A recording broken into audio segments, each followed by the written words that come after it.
So in dressage, being able to ride good circles is really important because it shows you if your horse is equally supple on the left side and on the right side. And so I've done a series here of circle videos. We talked about making markers so that your 20-meter circles, you know where you're supposed to be going. You can also use soccer cones.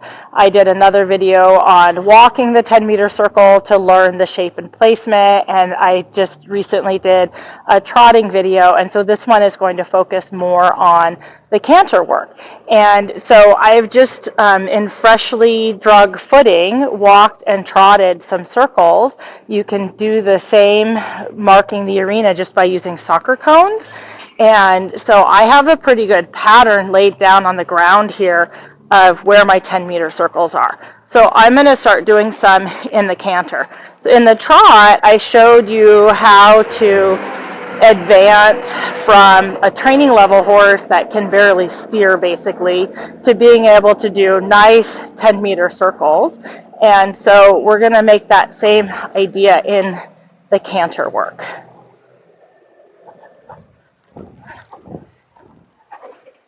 So we can first start with just riding half circles of 10 meters in the canter.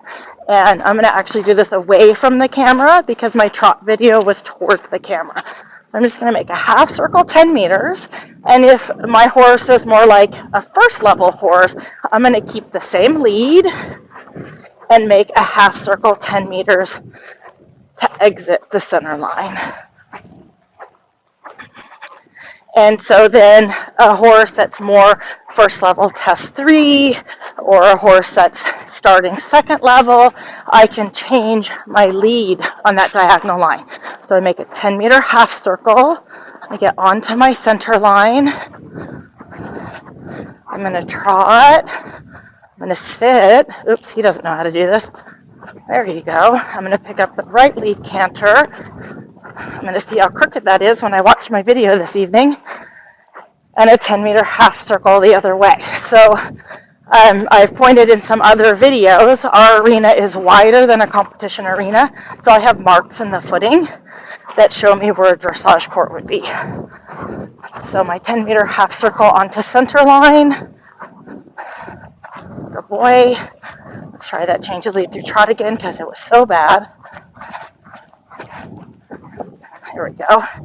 Now I'm going to make a 10-meter circle, full circle here, back to my center line. He says, whoops, where are we going, Mom? Oh, boy.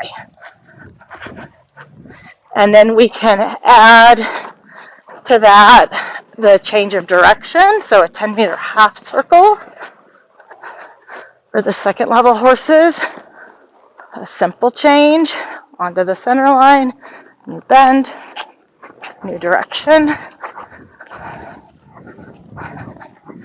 Good boy.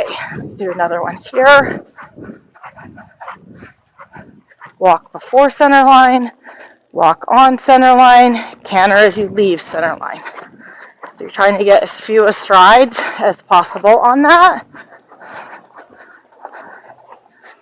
And then we have our favorite ice cream cone. I love this one for developing 10-meter circles because it's a 10-meter half circle with a few more steps. So we make our 10-meter half circle, couple more steps, straight line back to the wall. Now we can do whatever we want. We can walk and pick up the new lead, and we can do another ice cream cone right here. And that's great for teaching the horses later the flying change because they learn there's a collection half out here to make the lead change, and then we're going to circle again right away so that they don't think of it as a giant runway. And then if they're not good to the aids, if they're rushing, then instead you can do a simple change here. It's hard to talk and do flying changes. You could do a simple change if they got silly. Like say he goes, oh my gosh, the flying change is coming. Then I could just say, we're just going to walk. And then we're going to pick up the other lead. The other thing you can do if they start thinking, oh no, the flying change is coming, you can say, oh no, a full circle is coming, buddy. So there's a lot of adjustability in doing the snow cone exercise, or the ice cream cone. I grew up, it was called the snow cone. It's kind of turned into the ice cream cone.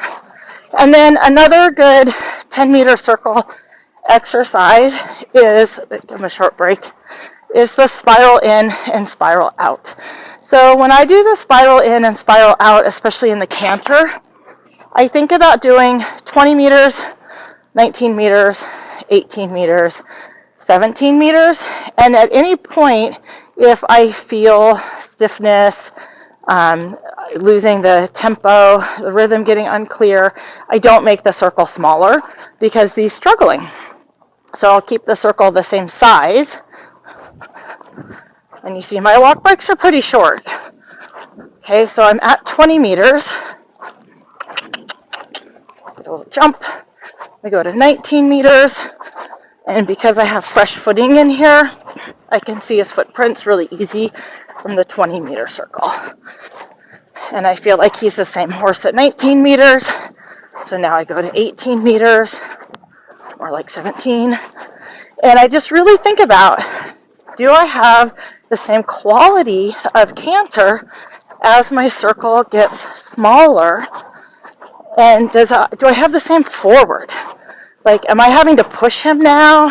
Is he getting heavy in my hand? I want to feel it's the same horse. If I don't feel it's the same horse, I'm going to stop spiraling in. I'm going to try to get him better in one circle, and then I'm going to spiral out again. If I don't feel like I can get him better in one circle, a second or a third is not going to make it better. If they're struggling, it's because that's where their suppleness and their strength and their balance is at this point. Yeah, so we're like at 10 meters now. So now I'm going to spiral out, and I'm going to keep turning the front of him in, and I'm going to send him forward with my left leg, forward. I'm not going to send him out, I'm going to send him forward. And I'm going to say, let's jump into a bigger canter. Jump into that canter.